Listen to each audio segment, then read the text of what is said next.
دوكاتي ديافل في 4 2023 الماسل بايك الإيطالية.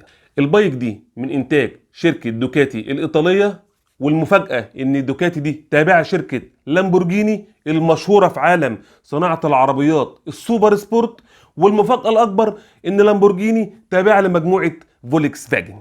البايك دي عليها شوية تفاصيل مذهلة من حيث الشكل او الشيب الخارجي او البرفورمانس بتاع البايك او الاداء بتاع البايك او الاوبشنز والكماليات اللي فيها. الشيب الخارجي للبايك دي معظمه بيجي من الالومنيوم الصلب، وبتيجي بلونين اسود او احمر.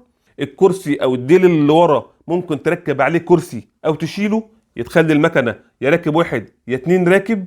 الموتور بتاع الديافل اسمه جران توريزمو في 4، 4 سلندر على حرف في، 16 صباب، 1158 سي تي، بيخرج 168 حصان مع عزم 127 نيوتن متر. متوصل بفتيس 6 نقلات، مزود بتقنية دوكاتي كويك شيفتر.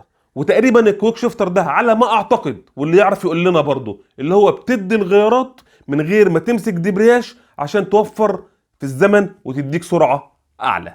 نظام الاكزوست بتاع البايك من الستانلس ستيل الغير قابل للصدأ، مزود باربع مخارج للعادم، وطبعا عليه صوت ولا اروع. منظومه الفرامل او البريك سيستم بتاعت البايك، منظومه الفرامل من شركه بريمبو. شركه بريمبو دي احنا كنا اتكلمنا عنها في الحلقه بتاعت الكوازاكي النينجا الاتش 2 ار. طبعا دي شركه بتعمل فرامل رياضيه. الفرامل الاماميه بتاعت البايك دي بريمبو 4 بستن، والفرامل الخلفيه بريمبو 2 بستن، وطبعا فيها اي بي اس والكورنرنج بريك سيستم عشان وانت في ملفات ما تتقلبش بالمكنه.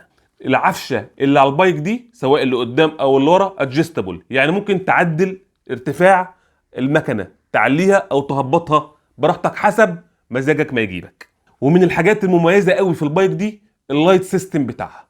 الاشارات ال اي دي، الفانوس اللي قدام ال اي دي بنظام اسمه دبل سي، 2 سي في وش بعض، حتى تلاقي الفانوس دوت مميز جدا مش موجود في اي مكنه.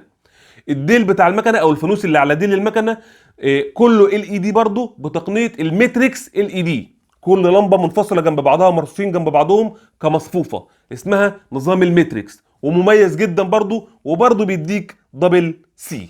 البايك عليها شاشه عرض 5 بوصه تي اف تي، بتعرض كل المعلومات عن البايك، اللي انت الغيار اللي انت ماشي عليه كام، البنزين قد ايه، والحراره قد ايه، والكلام ده كله، والدرايفنج مود اللي انت ماشي عليه. سطوعها حلو جدا، والشاشه مزوده بتكنولوجيا حلوه جدا، وممكن توصلها فيها تقنيه البلوتوث، ممكن توصلها بالتليفون بتاعك، وممكن تنزل عليها منفصل مش موجوده في البايك، انت ممكن تشتريه اللي هو النافيجيشن سيستم وتنزله على الشاشه دي. البايك دي فيها 3 انظمه قياده: نظام السبورت، ونظام التورينج، ونظام الويت مود. كل نمط قياده من دول بيتحكم في حاجات في المكنه. يعني لو انت جبتها على نظام السبورت هيزود الباور بتاع المكنه، هيقلل التراكشن كنترول او التحكم الالكتروني في المكنه هيقلله، وهيزود حساسيه الفرامل عشان يديك انطلاقه كبيره بالمكنه.